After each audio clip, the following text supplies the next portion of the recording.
Let's see, I was employed in 1995 by the Los Angeles County Department of Health Services, and that was in a cooperative project with the Centers for Disease Control and Prevention, CDC. And we were to study the effect of the chickenpox vaccine on this Antelope Valley population, which had roughly a population of 300,000. We were one of 3 sites in the nation selected to conduct active surveillance, which means we would identify all schools, hospitals, medical care, healthcare centers that would report cases of chickenpox, and we would actively obtain those each month. Mm-hmm.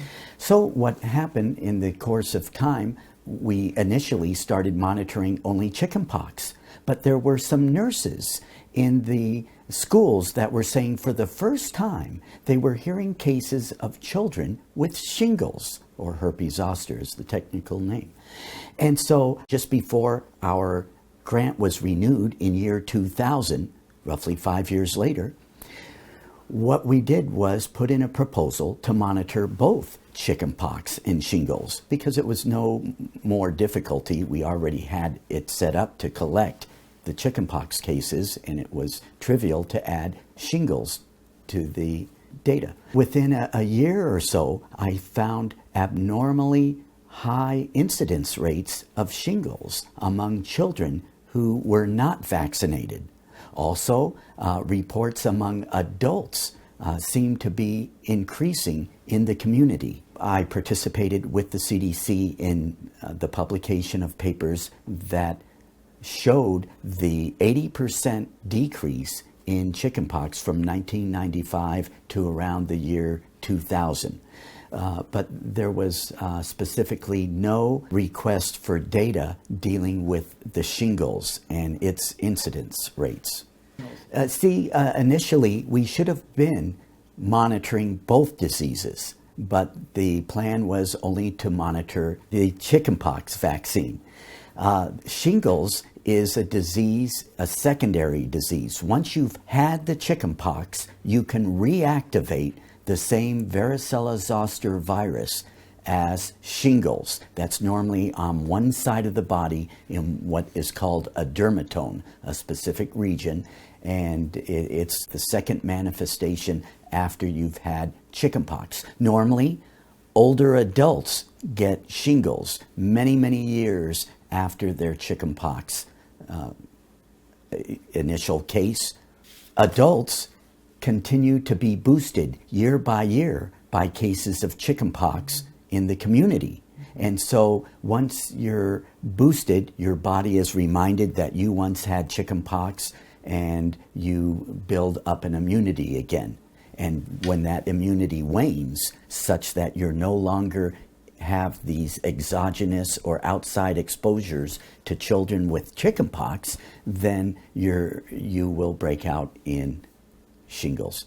You said that you were noticing shingles in children who had not even been vaccinated against chickenpox. Correct? Right, but they had the natural chickenpox disease. Oh, I see. But then so do you think it was because they were re-exposed to a genetically engineered chickenpox virus from the vaccine? What was going on there? Well, as the vaccine became more widespread, and by year 2000, 50% of children aged less than 10 years old had been vaccinated, the boosting from children in the community with natural chickenpox was severely decreased because so many children had been vaccinated. So the young children that had had natural chickenpox, which is called wild type chickenpox, no longer were receiving those exogenous or outside exposures. So they were reactivating with shingles.